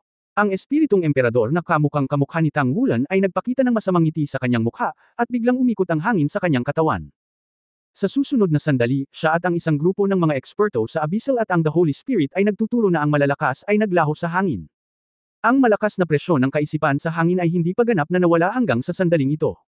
Hanggang sa tuluyang nawala ang kanilang hininga ay niyugyug ni Guyana sa tabi ni Tangulan ang kanyang katawan at nagpakawalan ng bahagyang pidgel na ungol. Mabilis na inalalayan ni Tangulan ang kanyang nanginginig na katawan, Guyu, ikaw. Umiling si Guyana, nakatanggap lang ng ilang shock ang espiritu, okay lang. Ang kanyang espiritual na kapangyarihan ay ang Divine Origin Realm. Napakalakas. Hindi madaling makawala sa kalituhan ng isip. Paano posible na hindi magbayad ng anumang presyo? Bitawan mo ang kamay mo. Sa sandaling ito, isang galit na boses ang narinig. Walang kamalay-malay na binitawan ni Tangulan ang kamay na nakahawak kay Guyana. Sa susunod na sandali, hawak ang coiling dragon stick, si Chenggu Zhangting, na mukhang medyo nahihiya, ay lumipad mula sa ibaba. Direkta siyang lumapit kay Tangulan at galit na sinabi, maaari mo rin bang hawakan si Nana? Natigilan si Tangulan saglit, pagkatapos ay bumaling kay Guyana. Ibinaba ni Guyana ang kanyang ulo at walang sinabi. Sa sandaling ito, naramdaman na lamang ni Tangulan na ang kanyang puso ay tinusok ng isang bagay, at ang matinding sakit ay naramdaman niyang hindi siya makahinga. Ang sakit ay halos hindi na siya makahinga, at ang kanyang mukha ay namutla. Tara na, bulong ni Guyana. Pagkatapos magsalita, nanguna siyang lumipad pababa. Binigyan ni Chenggu Zhangting si Tangulan ng masamang tingin, babala, layuan mo si Nana. Hindi man lang narinig ni Tangulan ang kanyang pinag-uusapan. Sa isip niya, isang sandali lang na ibinaba ni Guyana ang kanyang ulo. Iniwasan niya ang kanyang tingin, hindi niya pinigilan si Chenggu Zhangting, ni hindi siya pinalampas ng anumang tingin. Ito ang unang pagkakataon. Sa kamalayan ni Tangulan, ang puso niya ay laging nasa tabi niya anuman ang mangyari. First time talaga mag-retreat ng ganito. Sa unang pagkakataon, naramdaman niyang malapit na siyang mawala sa kanya. At ang pakiramdam na ito ang nagpasakit sa kanyang puso. Sa ibaba, isang gulo. Mahigit sa kalahati ng mga fortification ng buong kanlurang posisyon ay ganap na nawasak, at kahit na ang natitirang kalahati, walang 10 may kakayahang soul guidance devices. Sa maikling panahon ng pakikipag-ugnayan na ito, ang Western Legion ay nawala ng higit sa 30,000 pangunahing tropang panglaban. Iyon ay isang katlo ng lakas ng labanan. Ang isang malaking bilang ng mga mecha ay nahulog pagkatapos. Bumalik sila upang iligtas, wala silang anumang mga hadlang upang harangan ang kaaway para sa kanila, at nagbigay ng buong laro sa bentahe ng artillery. Ang lahat ay dumating ng biglaan, at para sa Western Legion, ito ay isang sakuna. Ang mga reinforcement ng Northwest Army at Central Army ay dumating sa loob ng ilang minuto, ngunit paano ito? Ang nawala ay hindi na mababawi. Nakatayo sa tuktok ng mabangis na wolf mecha, tiningnan ni Dong Xian ang magulo na posisyon, at ang buong tao ay tila 10 taong gulang. Kung hindi dahil sa pagiging makasarili at nais na pilitin ang walang hanggang langit na gamitin ito sa lalong madaling panahon, ang Western Legion ay hindi tatamaan ng ganoon kabilis. Gayunpaman, hindi magkakaroon kung sa mundong ito. Nangyari na ang nangyari. Lahat ng trahedya ay nasa harapan natin. Ang mga ulat ng data ay patuloy na tumatama sa kanyang puso, na nagpapasakit sa kanya. Wala na ang mga pamilyar na mukha. Ang lakas ng kalaban ay higit na lumampas sa kanyang hula. Walang hanggang hanging silangan, walang hanggang hanging silangan. Halos maisip ni Dong Xian ang pangalan sa pamamagitan ng pagngangalit ng mga ngipin. Ang mungkahi ng master ng Spirit Spreading Pagoda ang nagpasya sa kanya na gawin ito. Sa pagtingin sa karamihan, nakita niya ang figure ni Chenggu Dongfeng, hindi lamang si Chenggu Dongfeng, kundi pati na rin ang maraming makapangyarihang lalaki ng Spirit Spreading Pagoda. Kaya lang, sa sandaling ito, lahat sila ay nasa isang lugar, na bumubuo ng isang bilog. Sa loob ng bilog na iyon, nakahiga ang mga bangkay ng 12 ng mga espiritual na Tore powerhouses na nilamon ng kanilang sigla. Kabilang sa mga ito, ilang pinamagatang Daoluo ang kasama. Ibinuka ni Dong Xian ang kanyang bibig, sinusubukang sabihin ang isang bagay, ngunit pagkatapos ng lahat ay hindi niya ito sinabi. Kung hindi dahil sa mga taong dumaan sa Spirit Tower para harangin ang maraming abyssal powerhouses, natatakot ako na ang Western Legion ay direktang mawawalan ng higit sa kalahati. Lalo na ang eksena kung saan hinarang ni Guyana ang Ling Emperor, ang eksenang iyon ay malalim na nakatatak sa kanyang isipan. Hindi niya alam hanggang noon na ang babaeng ito na bihirang magsalita sa mga pagpupulong, at hindi nagpapakita o hamog, ay may napakalakas na lakas. Kahit na ang lakas na higit sa Eternal Daiding. Eternal Dongfeng, gusto ka naming i-impeach. Hindi ka nakwalipikadong maging may-ari ng tore ng Spirit Spreading Pagoda. Isang matinis na boses ang biglang tumunog, na nakatawag ng atensyon ng maraming tao sa ibaba. Sa oras na ito, si Chenggu Dongfeng, na nakatayo sa harap ng mga bangkay ng maraming mga powerhouse ng tore na dumadaan sa espiritu, ang buong tao ay ganap ng nadismaya. Siyempre alam niya ang kabigatan ng bagay na ito. Ang kanyang desisyon ang nagdulot ng matinding pagkatalo sa Western Legion at sa Spirit Spreading Pagoda. Kung hindi dahil sa hindi inaasahang malakas na lakas ni Guyana, natatakot ako na ang pagkawalang ito ay higit sa doble. Tumigil si Chenggu sa pagpikit, ngunit ang nakikita niya ay bahagyang nanginginig ang kanyang katawan. Hindi maipaliwanag na sakit ang ekspresyon ng mukha niya. Tapos na ang pagkalat ng Spirit Tower. Napakalinaw ng Eternal Dieting tungkol sa ibig sabihin ng labanan ngayon. Ang Western Legion ay palaging ang pinakamahalagang kaalyado ng Spirit Pagoda, ngunit talagang dinaya nila ang kanilang mga kaalyado ngayon. Gaano man kalaki ang pagkawala ng Spirit Spreading Pagoda, ang pagkawala ng Western Legion ay mas malaki pa. Ang ministro ng militar sa itaas nila ay dapat ding kulog na galit na galit. Gaano man kayaman ang Spirit Spreading Pagoda, kapag nawalan sila ng suporta ng militar, isa lamang silang organisasyon ng mga Soul Master. Higit pa rito, ang Spirit Spreading Pagoda ay hindi katumbas ng walang hanggang pamilya. Noon pa lang inaatake ng Tang Sect at Shrek Academy ang Spiritual Pagoda, marami ng hindi pagkakatugma na boses sa loob ng Spiritual Pagoda. At ngayon, ang lahat ng ito ay walang alinlangan na lalakas. Sa makatuwid, ang Spirit Transmission Pagoda ay maaaring hindi pa tapos, ngunit ang Eternal Family ay talagang atris mula sa yugto ng pinuno ng Spirit Transmission Pagoda. Si Chenggu Dongfeng ay hindi umiwas sa pananagutan, dahil alam niyang walang saysay ang pag-iwas sa responsibilidad sa oras na ito. Kahit na sa tingin niya na ang lahat ng kanyang ginawa ay upang palaganapan ang tore ng espiritu, kapaki-pakinabang bang sabihin ito ngayon? Sino ang makikinig sa kanya? Sa wakas ay dahan-daw ang iminulat ni Chenggu Daiteng ang kanyang mga mata, bamantong hininga, at sinabing, lahat ng mga pagkakamaling ito ay dulot ni Dongfeng. Dapat niyang tanggapin ang pananagutan. Naiisip ko rin na hindi na siya dapat magpatuloy sa paglilingkod bilang pinuno ng tore. Si Shrek at the Tang Sect ay naging maunlad pagkatapos mapalitan ng mga kabataan. At kapag ipinakalat natin ang Spirit Pagoda, marahil ay oras na para palitan ang sariwang dugo. Habang nagsasalita, ang kanyang tingin ay medyo komplikado upang tingnan si Guyana na tahimik na nakatayo doon, nakatayo sa tabi ni Chenggu Zhangting. May pag-aalinlangan na sinabi ni Chenggu Zhangting, Great Lolo, ako, baka. Tumigil si Chenggu at tumitig, tumahimik ka. Zhangting, halika rito. Si Chenggu Zhangting ay natigilan saglit, at pagkatapos ay lumapit siya kay Chenggu Daiding. May gusto sana akong itanong, pero naramdaman ko ang malamig na hininga ng lolo ko, pero kung tutuusin, hindi na ako nagtanong. Huminto si Chenggu Di at tumingin kay Guyana, iminumungkahi ko na ang Deputy Tower Master ni Guyana ang humalili sa kanya. Ngayon ang sitwasyon ay apurahan, kahit papaano ay hilingin sa kanya na pansamantalang kumilos bilang may-ari ng tore. Pagkatapos ng digmaang ito, bumalik sa Spirit Transmission Pagoda. Halalan para sa Parliament. I wonder what you think. Ang Eternal Dieting ay ang pinakamahalagang figure sa Spirit Pagoda, at isang henerasyon ng mga Maladyos. Kahit na ang sinaunang pamilya ay bababa, ang kanyang mga salita ay napakahalaga din. Inalog-alog ni Chenggu Dongfeng ang kanyang katawan at tumingin sa kanyang ama. Napahinto si Eternal pero hindi man lang siya nilingan. Ang lingling tata na ito ay nagtaguyod ng pagbuka ng kanyang bibig, at sa susunod na sandali, ang kanyang mukha ay puno ng depresyon. Parang nawala ang hininga ng buong tao. Sa totoo lang hindi niya naisip na siya ay mali, at hindi niya alam kung saan siya nagkamali, ngunit sa sandaling ito, ang katotohanan ay nasa harap niya, at hindi na niya matitiis ang anumang pagtutol. Sumasang-ayon ako, sabi ni Tianfeng Daoluo Leng Yaozo sa malalim na boses. Nang sabihin niya ang mga salitang ito, ang kanyang tingin ay nahulog din sa mukha ni Guyana. Sumasang-ayon din ako. Ibinuka ng isa pang matanda ang kanyang bibig. At si Chenggu Zhangting, na nakatayo sa tabi ni Chenggu Daiteng, ay puno ng mga sorpresa. Naisip niya noon na ang dakilang lolo ang kailangang ipagkatiwala sa kanya ang isang mabigat na responsibilidad. Pero hindi niya inaasahan na hindi siya ang gustong mag-promote ng lolo sa tuhod, kundi si Nana, ang kanyang kasintahan. Ngunit pagkatapos ng ilang saglit na pagkatulala, agad siyang napalitan ng labis na kagalakan, tumingin kay Guyana na obsessive, at ngumiti pa. Nang makita ang hitsura ng kanyang apo, napabuntong hininga si Chenggu Dongfeng sa kanyang puso. Guyana, Guyana. Masyadong malalim ang pagtatago ng babaeng ito. Oo, napakabata pa ni Guyana, ngunit sa oras na ito, wala na talagang mas angkop na kandidato kaysa sa kanya. Mula nang sumali sa Spirit Pagoda, ang pag-akyat ni Guyana ay parang nakasakay sa isang rocket.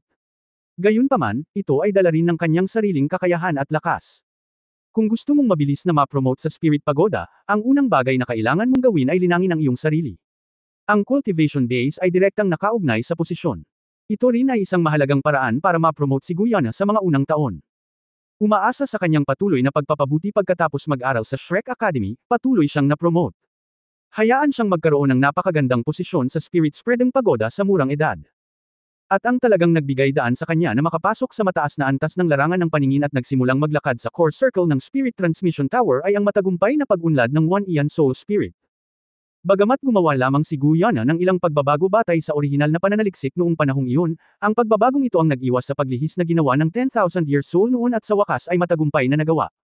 Ang matagumpay na pag-unlad ng 10,000 Year Soul Spirit ay subversibo sa Soul Master World, at pinapayagan din ito ang status ng Spirit Transferring Pagoda na tumaas ng linearly. Ito pa nga ang naging pundasyon ng lakas ng loob ni Dongfeng na gawin ang Shrek City. Ang pagkakaroon ng gawa ng tao na 10,000 years soul spirits ay halos katumbas ng pagsakop sa lahat ng high-level na spirit masters. Pagkatapos ng lahat, ang 100,000 taon na mga kaluluwang hayop ay halos imposible na makahanap ng pag-iral. Ang Soul Master na maaaring magkaroon ng 100,000 taon na antas ng Spirit Ring ay bihira sa buong mundo ng Soul Master. At ang mga kaluluwang Wan-Ian ay ang pinakamataas na pagtugis ng karamihan sa mga Panginoon ng kaluluwa. Ngayon, hindi tulad ng mga sinaunang panahon, noong sinaunang panahon, kung gusto mong makakuha ng 10,000 taong singsing ng espiritu, kailangan mong manghuli at patayin ang Wan-Ian Spirit Beast sa iyong sarili, at ang mga panganib na kasangkot ay maaaring isipin. Ngunit ngayon ay medyo madaling makakuha ng 10,000 taon ng espiritu mula sa Spirit Spreading Pagoda sa pamamagitan lamang ng paggastos ng pera. Simula noon, ang Spirit Transmission Tower ay nakatanggap ng astronomical na halaga ng pera, at ang status ng buong Spirit Transmission Tower sa mainland ay gumawa ng isang qualitative leap. Dahil dito ay naging isa si Guyana sa 4 na dakilang espiritong pumasa ng Spirit Spreading Pagoda pagkatapos ng ilang magkakasunod na pagtalon. Siyempre, hindi ito maihihiwalay sa pagmamahal ni Chenggu Zhangting sa kanya, at na siya ay disipulo ni Tianfeng Daoluo Leng Yaoju. Pagkatapos nito, patuloy na bumuti ang lakas ni Guyana, ngunit para sa kanya, ang Spirit Spreader ang talagang limitasyon sa ilalim ng normal na mga pangyayari. Maliban na lang kung makakapag-cultivate siya sa antas ng Extreme Daoluo, posible para sa kanya na maging Deputy Tower Master ng Spirit Transmission Tower sa posisyon ni Leng Yaoju sa hagdan sa hinaharap. Gayunpaman, ang pananaliksik sa 10,000 Beasts platform ay nagbigay daan kay Guyana na gawin ang hakbang na ito ng mas mabilis kaysa sa normal na mga pangyayari. Ang 10,000 Beasts platform ay nagbigay sa Spirit Chuan Pagoda ng mas magandang income point, at pinahintulutan din ito ang lahat ng mga Spirit Master na matangay. Sa tabi mo, ang 10,000 Year Soul Spirit plus 10,000 Beast platforms ay halos nagawang maabot ng Spirit Transferring Pagoda ang level ng Spirit Hall noong panahong iyon, at ito ay sobra para sa Soul Master. Kung hindi dahil sa bilis ng muling pagkabuhay ng Shrek Academy na napakabilis, na nagbibigay sa Spirit Pagoda ng isang henerasyon, malamang na malalaman lang ng mga Spirit Master sa hinaharap na mayroong Spirit Pagoda. Ngayon pa lang, nagpakita na si Guyana ng isang malakas na maladyos na antas, hindi banggitin na siya ay napakabata pa. Ang naipon ng mga merito kasama ang kanyang sariling lakas, pati na rin ang mahusay na hitsura. Lahat ng ito ay ginawa siyang pinakaangkop na kandidato para magmana ng Spiritual Pagoda Master. Maging si Tianfeng Daoluo Leng Yaoju ay walang posibilidad na makipagkumpetensya sa kanya sa oras na ito. Ang agwat sa cultivation base at ang agwat sa kontribusyon ng Spirit Transferring Pagoda ay lahat inilalagay doon. Sa katunayan, ang orihinal na ideya ni Chenggu Dongfeng ay ang papakasalan si Guyana kay Chenggu Zhangting, upang ang kredito ni Guyana ay magawa kay Chenggu Zhangting sa isang kahulugan. Naniniwala rin siya na mayroon siyang kakayahang kumbansihin si Guyana. Gayunpaman, ngayon na ang kasal ay hindi ginanap, ang lahat ay nagbago ng husto. Ngayon ay umaasa na lang si Chenggu Dongfeng na dahil nagkaroon na ng relasyon sina Guyana at Chenggu Zhangting, maaari silang tunay na magsama. Kung ganoon, ang Eternal Family ay hindi talaga mahuhulog sa bitag. Isang kasunduan ang tumusok sa puso ng walang hanggang Dongfeng na parang bakal na karayom. Tanging lungkot lang ang nasa puso niya sa mga oras na ito. Kahit gaano siya ka-selfish at self-serving. Hindi bababa sa kanyang sariling opinyon, ang kanyang buong buhay ay nakatuon sa tore ng paghahatid ng espiritu, nang walang pagkamakasarili, para lamang gawing mas malakas ang tore ng paghahatid ng espiritu. Siyempre, gusto rin niyang kunin ang pagkakataong ito para mahawakan at maging Diyos. Pero ngayon parang tapos na ang lahat. Ang Spirit Spreading Pagoda ay kailangang magbigay ng paliwanag sa punong tanggapan ng militar at sa Western Legion, at siya ang paliwanag na ito. Huminga ng malalim si Chenggu Daitang, ang kanyang mga mata ay unti-unting naging kalmado, at tumingin kay Guyana at sinabing, dahil lahat ay sumasang-ayon, Nana, ano ang ibig mong sabihin sa iyong sarili? Si Guyana ay walang pagbabago sa kanyang mga mata hanggang sa oras na ito. Ang kanyang mga tingin ay nagpakita na siya ay nilampasan ang mukha ni Chenggu Daitang, pagkatapos ay damapo sa mukha ni Chenggu Dongfeng, at sa wakas ay tumingin kay Chenggu Zhangting. Pagkatapos ay may malabong ngiti sa kanyang mukha, at malumanay siyang tumango, bueno, dahil ang lahat ay nagtitiwala sa akin, magsisikap akong gumawa ng magandang trabaho. Talagang paprotektahan ko ang mga interes ng ating Spirit Pagoda. Pumayag siya. Nayanig ang katawan ni Chenggu Dongfeng, at ang kanyang mentalidad ay bumagsak sa isang iglap, ngunit ano pa ang masasabi niya sa oras na ito? Hindi niya mapigilan ang lahat ng ito na mangyari sa harapan niya. Sa oras na ito, hindi pa umaalis sina Tang Wulan, Shrek at ang mga Tang Sect, at pinanood nilang lahat ang sumusunod na eksena. Ang mga mata ni Tang Wulan ay medyo natulala. Noong unang panahon, sila ni Guyana ay magkasamang nag-aaral sa Shrek Academy, at napakahina pa rin nila noong panahong iyon. At ngayon sa kanila, siya na ang master ng Tang Sect, ang master ng Sea God Pavilion ng Shrek Academy, at si Guyana ay naging master na rin ng Spirit Spreading Pagoda. Bagamat ang kasalukuyang Spirit Spreading Pagoda ay kailangang supalan ng Shrek Academy at Tang Sect sa mga tuntunin ng high-end combat power, ang Spirit Spreading Pagoda talaga ang unang Soul Master organization sa mainland. Anuman ang bilang ng mga tao o mapagkukunan, ito ay totoo. Si Guyu ay talagang naging master ng Spirit Spreading Pagoda. Ito kaya ang dahilan kung bakit palagi niyang tinatanggihan ang kanyang sarili. Dahil ba sa layuning ito kailangan niyang manatili sa Spirit Chuan Pagoda at manatili sa tabi ni Chenggu Zhangting. Ang mga kamao ni Tang Wulan ay hindi namamalayan, at umungal siya sa kanyang puso. Guyu, alam mo ba na kung payag ka, hanggat handa kang nasa tabi ko, handa akong isuko ang lahat para sa iyo. Ambisyosong babae ka ba talaga? Ang ambisyon ang tunay na dahilan kung bakit ayaw mo akong makasama. Wala naman dito pansamantala, tara na. Inilagay ni Yali ang kanyang kamay sa balikat ni Tang Wulan. Inalog-alog ni Tang Wulan ang kanyang katawan at tumingin sa kanya. Sa sandaling ito, nakita ni Yali ang masalimuot na tingin sa kanyang mga mata. Huwag masyadong mag-isip. Ang lahat ay kailangang maghintay hanggang sa matapos ang digmaang ito. Mahinang sabi ni Yali. Tahimik na tumanggaw si Tang Wulan. Sinubukan niya ang kanyang makakaya upang itago ang kanyang panloob na emosyon at pakalmayan ang kanyang sarili. Oo. Anuman ang mangyari, kailangan nating maghintay hanggang matapos nating harapin ang sakuna na ito. Bago matalo ang Holy Spirit Cult at ang Abyssal Plane, walang saysay na sabihin ang anuman. At ang susunod, ang malapit na nilang harapin ay ang banta mula sa Blood River God Killing Array. Sa sandaling ito, biglang tumunog ang soul communicator sa pulso ni Tang Wulan. Kumonekta si Tang Wulan ng hindi malay, at isang nasasabik na boses ang nagmula sa kabilang panig. Nagtagumpay ito, Tang Wulan, alam mo ba? Nagtagumpay ako. Hahaha, nagtagumpay ako. Kung ano ang hindi ginawa ng aking mga magulang sa simula, nagtagumpay ako. Nagtagumpay ako. Sumigaw si Ling Zikhen sa halos masayang pananabik. Nang marinig ang kanyang boses, biglang nagkaroon ng malakas na salpok si Tang Wulan. Sa sandaling ito, bigla niyang gustong sumugod kay Guyana at sabihin sa kanya ang lahat ng ito. Palagi siyang kalmado, ngunit sa mga sandaling iyon, biglang ayaw niyang maging mahinahon. Gusto pa niyang sabihin sa kanya na kung handa itong bumalik sa kanya, kahit ang Tang Sect Master at ang Sea God Pavilion Master ng Shrek Academy ay maaaring ibigay ito sa kanya. Mahal na mahal niya ito, kahit na may hindi mabilang na mga nakamamanghang dilag sa paligid niya na nagkagusto sa kanya, hindi nagbago ang kanyang puso. Kasing simple nung bata pa ako. Pero, kaya niya ba talagang gawin iyon? Hindi niya kaya. Hindi rin sa kanya ang Shrek at Tang Sect, wala siyang magagawa. At ngayon, sila na ang master ng Spirit Spreading Pagoda. Ang pinuno ng pinakamalaking Soul Master Organization ng Federation, ang distansya sa pagitan niya at niya ay tila naging mas malayo.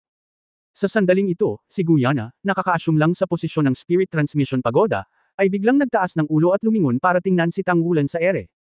Ang mga mata ni Tang Wulan ay palaging nasa kanya, at sa isang iglap, ang langit at ang lupa, ang kanilang mga mata ay nagtagpo. Sa sandaling iyon, ang nakita ni Tang Wulan ay ang kahinahunan ng tubig. Natigilan siya, tapos nakita niya itong ngumiti.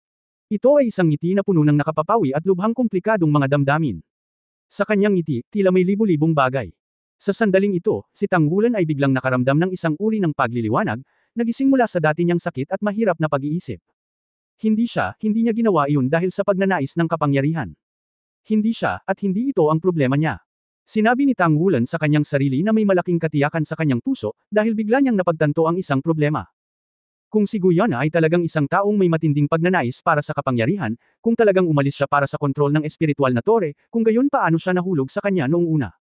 Bukod dito, ang pakiramdam sa pagitan niya at ng kanyang, ang uri ng emosyon na nananatili sa kaibuturan ng puso, ay tiyak na hindi isang bagay na maaaring matitinag ng mga panlabas na bagay. Hindi siya. Muling natuwa ang kanyang puso, at may bahagyang paghingi ng tawad sa kanyang mga mata, na parang sinasabi niya kay Guyana na hindi siya dapat magduda sa kanya. Gayunpaman, sa sandaling ito, bigla niyang nakita na sa kaibuturan ng mga mata nito, may matinding kalungkutan. Isang hindi maipaliwanag na kalungkutan din ang nahawa sa kanya. Anong meron sa kanya? Bakit siya malungkot? Halos agad na naantig si Tang Wulan sa kanyang puso, ngunit sa parehong oras ay naantig siya, mayroon din siyang kakaibang pakiramdam.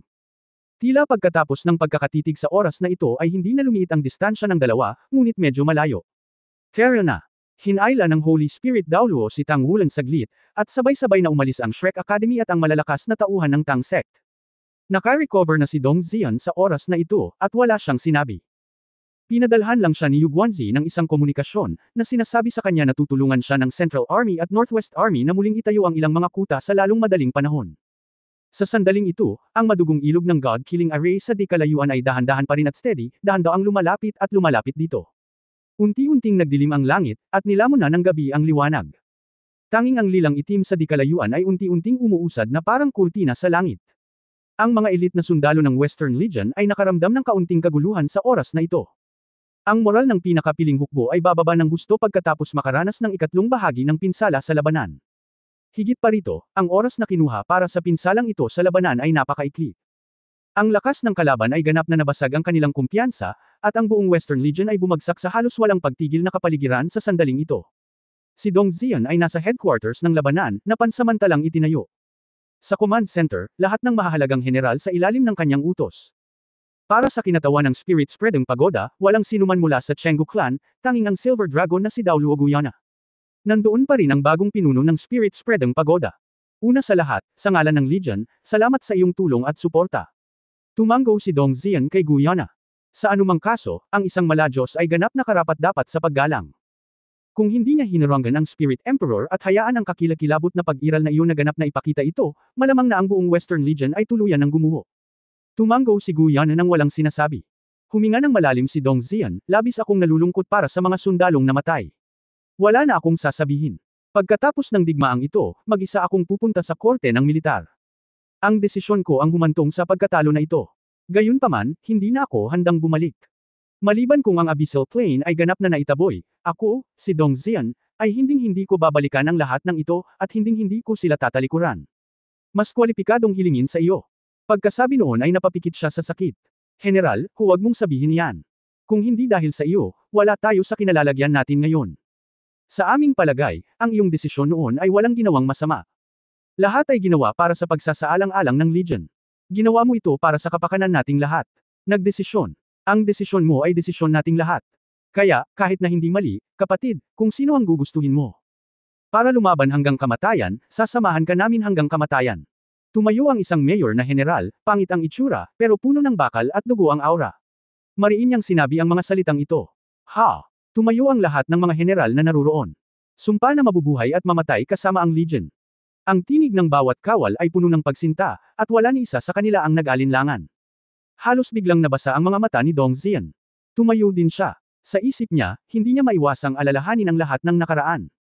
Sa paglipas ng mga taon, siya ay nasa Western Corps mula sa unang araw na pumasok siya sa hukbo, na nagsimula bilang isang maliit na pribadong sundalo, na nag-iipon ng mga merito ng militar ng hakbang-hakbang, at kalaunan ay naging commander ng Western Corps. At dinala ang Western Legion, na orihinal na nireranggo na mababa, sa kasalukuyang antas. Masasabing naiwan siya sa bawat sulok ng buong hukbo. Halos lahat ng mga general na naruroon ay hinayla niya pataas gamit ang isang kamay, at ang buong Western Legion ay parang isang bakal. Tingnan ang katotohanan sa panahon ng krisis.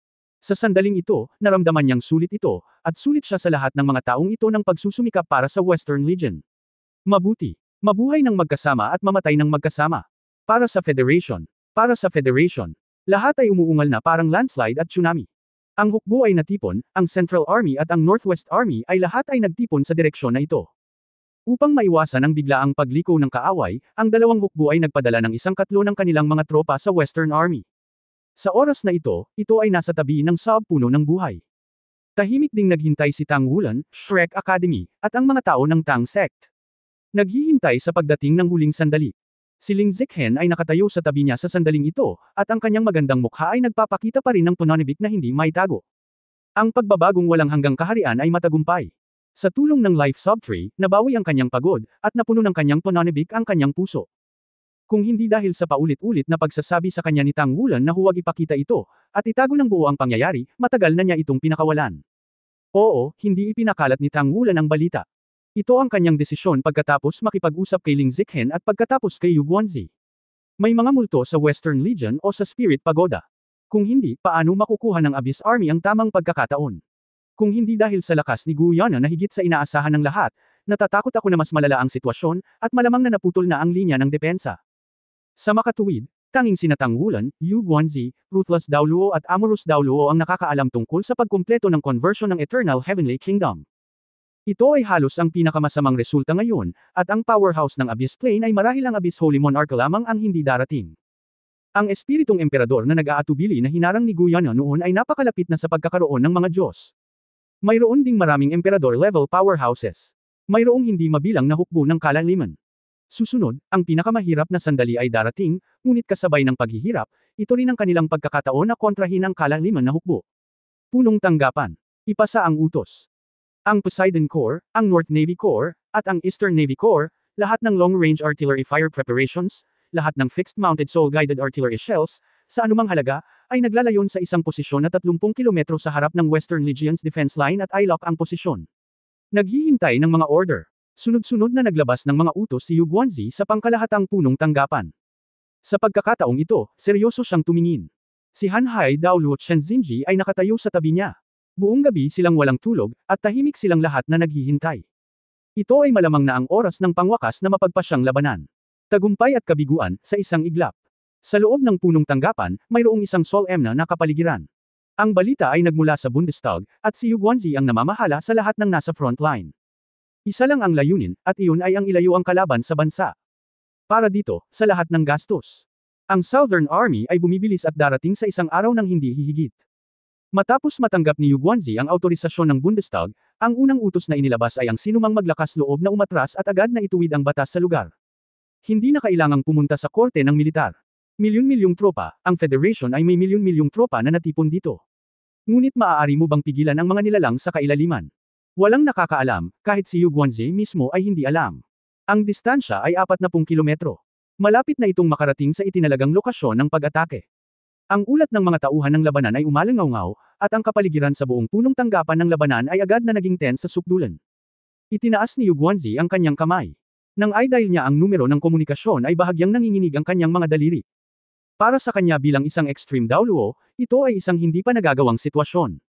Tangsek Master, handa ka na ba dyan? Handa. Okay. Excuse me. Ang Blood River God Killing Array ay 40 kilometro ang layo mula sa amin. Maaari mong gawin ang huling paghahanda. Tumanggap. Nakabit ang komunikasyon.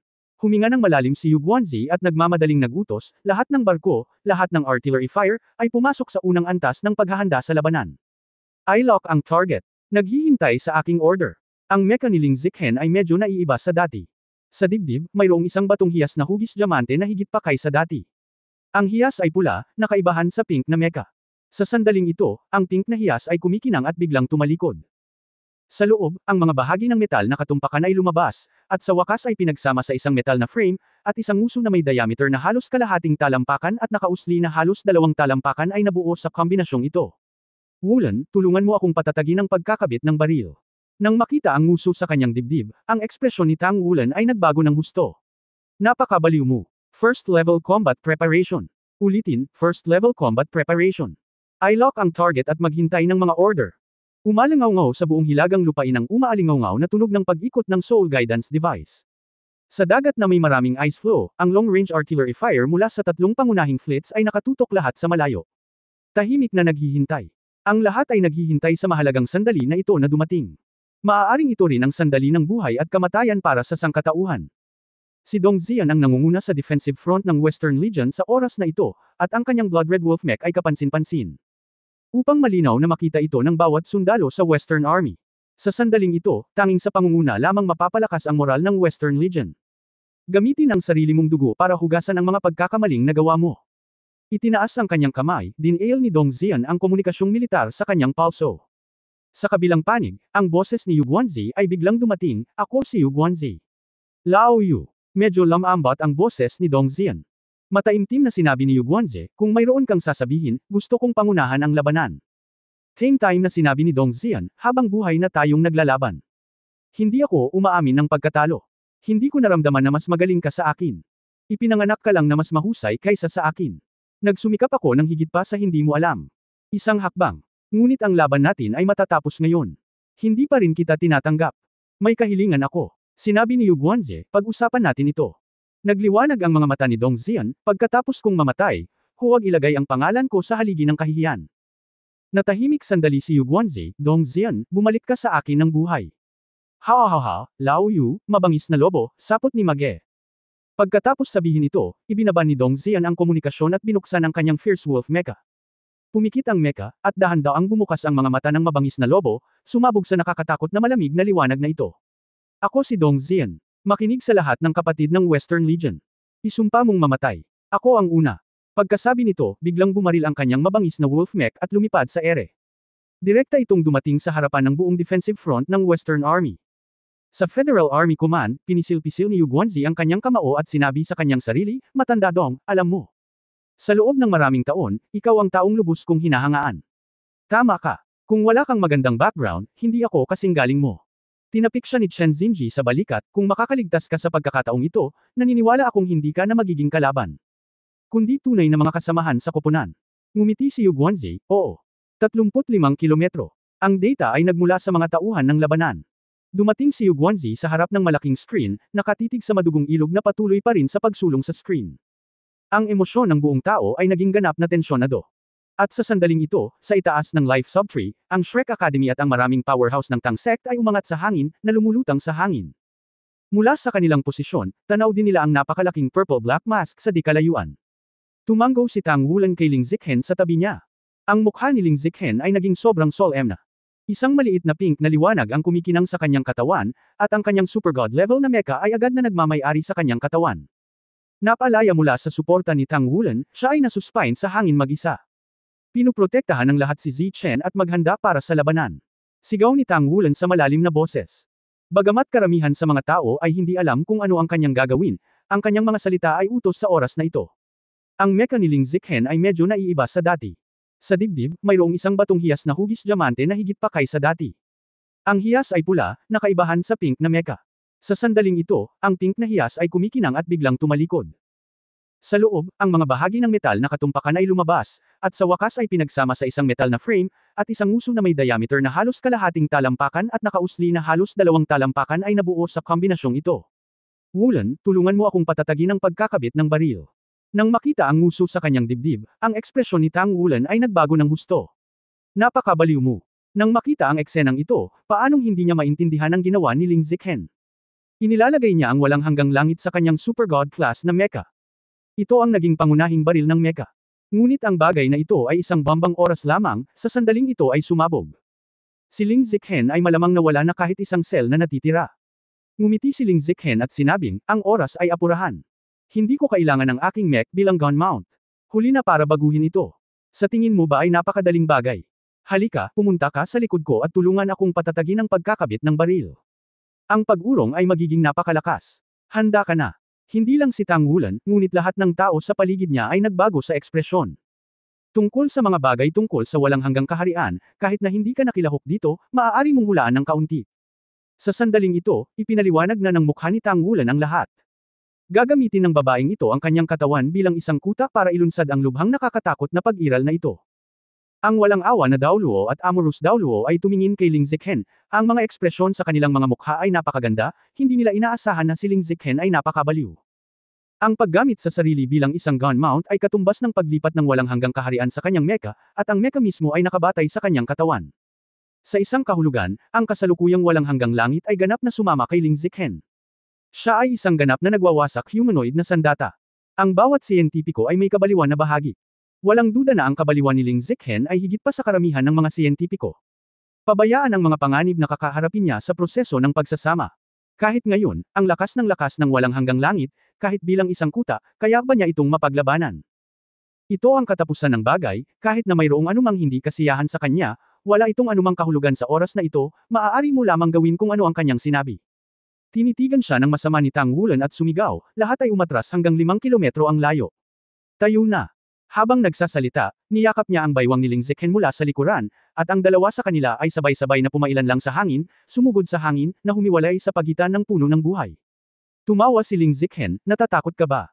Galit na sinabi ni Tang Wulan, wala itong kinalaman sa pagkatakot, paanong hindi mo gaanong inaalagaan ang iyong katawan? Sinabi ni Ling Zikhen, wala itong kinalaman sa kung pahalagahan mo ang iyong katawan o hindi. Bilang isang siyentipiko, isinasaalang-alang ko lamang ang rate ng tagumpay. Ang pagkuha sa aking katawan bilang isang kuta ay ang aking mabuting kaibigan. Dahil naglakas loob akong sabihin na ako ang pinakamahusay sa mainland ngayon. Yaong mga pamilyar sa core ng nag-iisang mapagkukunan ng positibong siklo. At ang pundasyon ng eternal na kaharian ay ito. Sa makatuwid, ito ay mas gusto ko na mag-aral kaysa sa orihinal at mas gusto ko na gamitin ito bilang isang pangmatagalang super armas, kung gayon, kailangang patuloy na ayusin ang core ng nag-iisang katawan tulad ng Soul Guide. Alam mo kung ano ang ibig sabihin nito na ang kabuuang kaligtasan ay napabuti ng halos 20%. Sa pakikinig sa kanyang nakakatuwang mga salita, nawala ang galit sa puso ni Tang Wulan, napalitan ng isang espesyal na damdamin. Para sa agham, para sa pananaliksik. Sa mismong harapan niya, ibinigay ng babaeng nakatago sa mecha ang lahat ng mayroon siya. Hindi na siya masasabing purong tao, at ang lahat ng ito ay para sa Tang Sect, para sa Soul Guidance Technology. Bakit? Bakit hindi ka na nagsalita? Nakangiting tanong ni Ling Zichen. Zichen, sobra ang bayad mo. Napabuntong hininga si Tang Wulan. Ang ngiti sa mukha ni Ling Zichen ay biglang nawala. Bagamat hindi makita ni Tang Wulan ang mukha sa kanyang mecha, malinaw niyang nararamdaman ang pagbabago sa kanyang kalooban. Sa tingin mo halimaw ako. Isang baliw na babae. Malamig na sabi ni Ling Zichen. Natigilan si Tang Wulan, ngunit walang malay na umiling, hindi. Hindi ko akalain na ikaw ay isang halimaw. Sa aking puso, ikaw ay isang kagalang-galang na siyentipiko, at nagbayad ka ng labis para sa iyong pagpupursage. Ikaw ang ipinagmamalaki ng buong Tang Sect. Pero babae rin ako. I also long for what a normal woman wants.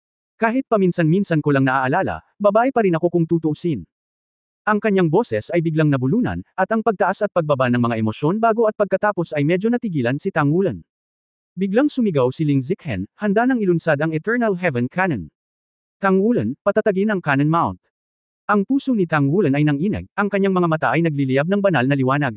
Ang maliliit na gininto ang sinag ng liwanag ay mabilis na pinalaki ang kanyang katawan, at ang gininto ang apat na karakter na panlaban na armor ay tinataglay ng gintong dragon at wika ng buwan. Kasabay nito, ang battle armor sa kanyang katawan ay nagsimulang magpakita ng mga likidong pagbabago, matatag na konektado sa mecha ni Ling Zichen. Siya, na yamakap kay Ling Zichen mula sa likuran, ay tila ganap na sumama sa kanya sa oras na ito. Maging matatag at matatag. Ang pilak puting bar aisles ay dahan-daang nakatutok sa malaking lila itim na kalasag sa di kalayuan. Tila nanigas ang hangin sa sandaling ito. Ang Blood River God Killing Array, na unti-unting sumusulong, ay napakatingkad na kumakatawan sa mga sakuna at sakuna sa lahat ng sangkatauhan. Mahigpit na idiniin ang mga labi ni Ling Zichen, pinipigilan ang pagpatak ng kanyang mga luha. Sa kanya, lumiwanag ang kaunting liwanag. Isa-isa, ang core ng positibong mapagkukunan ng sirkulasyon ng mga monomer ay nag-iilaw ng isa-isa, na nagiging mapagkukunan ng kapangyarihan.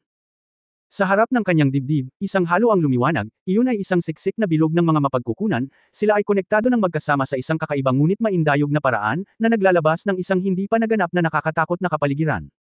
Bagamat nasa Golden Dragon Moon language si Tang Wulan, nakaramdam siya ng pangangilig sa anit sa sandaling nag-apoy ang pinagmulan ng fountain.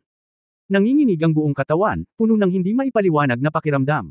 May takot, tononibik, at pag-asa, ngunit higit pa, pagpupursage pa rin. Anuman ang halaga na ibinayad, sa anumang kaso, ang kaaway ay dapat na wasakin dito, magpakailanman pupuksin sa lubhang hilagang lupain. Sa anumang kaso, hindi sila dapat payagang makapasok sa mainland. Blood River Killing the Gods Array.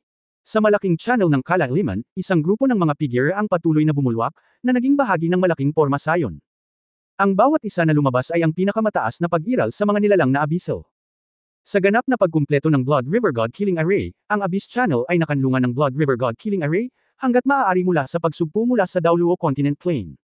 Sa ika-180 palapag ng Kalaliman, hindi mabilang na makapangyarihang mga lalaki ang sumugod palabas. Sa sakam na mga mata, pinagmamasdan nila ang lahat sa labas ng ilog ng dugo na pinapatay ang hanay ng mga Diyos, tahimik na naghihintay sa darating na oras ng paglamon. Magiging stepping stone ang mundong ito para makapasok sila sa God level. Nararamdaman pa nila ang sumisikat na enerhiya ng buhay ng planeta sa ilalim ng kanilang mga paa. Ito ang enerhiya na hinahangad nila. Si Ling Di ay nasuspine sa gitna ng hangin, sa likod ng kanyang mga kamay, naramdaman ang hininga ng nakapalibot na mga nilalang na abyssal, ipinikit niya ang kanyang mga mata na lasing. Sa di kalayuan, natatanaw na ang mga sirang depensibong karayom ng Western Legion. Ang Blood River God Killing Array ay sisirain ang lahat. Hanggat nalalampasan mo ang linyang ito ng labanan, ito na ang panahon kung kailan mamumulaklak ng buo ang mga nilalang sa kailaliman.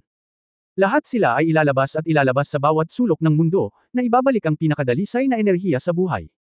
Sa sandaling ito, biglang nakaramdam ng induction ang Spirit Emperor, at isang hindi maipaliwanag na takot ang biglang lumitaw sa kanyang puso.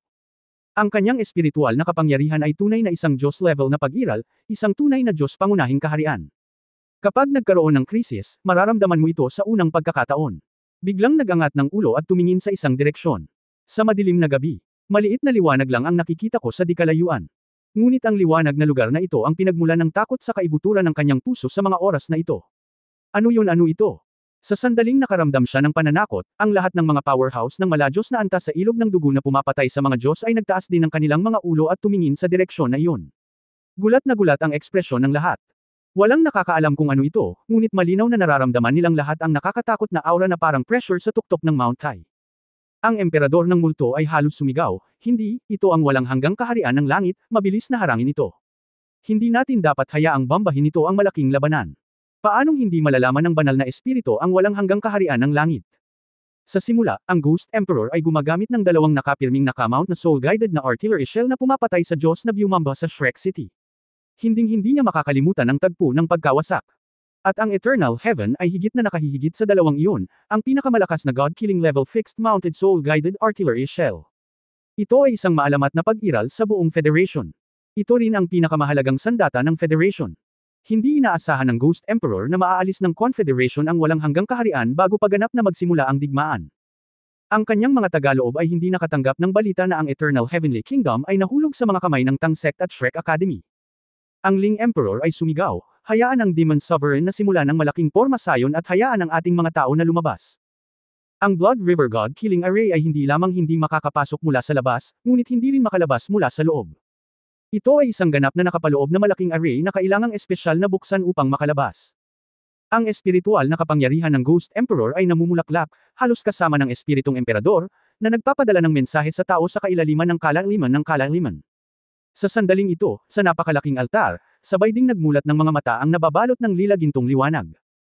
May isa pang tao sa tabi niya, isang babae na may mahabang buhok at alampay, ngunit ang kanyang mukha ay napakaputla, at siya ay nakatayo doon na medyo naliligaw. Ang walang hanggang langit ba? Kahit na ito ang walang hanggang langit, ano kaya ito? Malamig na sabi ng Demon Sovereign. Nanginginig ang babaeng katabi niya, Nay, tumigil ka na. Please, tumigil ka na. Gusto mo ba talagang makitang mawawasak ang buong kontinente sa kamay ng mga nilalang na abysil? Itigil mo na. Hindi tayo pwede. Iyan na. Inaalagaan tayo ng mundong ito. Hindi ka mabulag sa galit ng iyong ama. Hindi ka dapat maging ganito. Tumahimik ka. Hinampos ng Demon Emperor ang kanyang kamay, sinampal ng isang sampal ang mukha ng dalaga, na nagpatambo sa kanya. Coldly said, kung hindi mo hahayaan ang tao, mas magiging maayos ang lahat. Anong kontinente, anong dimensyon? May papalit ba ang mga ito sa buhay ng iyong ama? Lahat ng tao ay mamamatay, kahit na ang buong kontinente ay nawasak ng sabay-sabay. Tayo ay pupunta sa ibang mundo. Sa pamamagitan lamang ng pagiging isang Diyos maaari kong mabawi ang iyong ama. Tanging sa antas ng Diyos ay makakalikha ako ng buhay.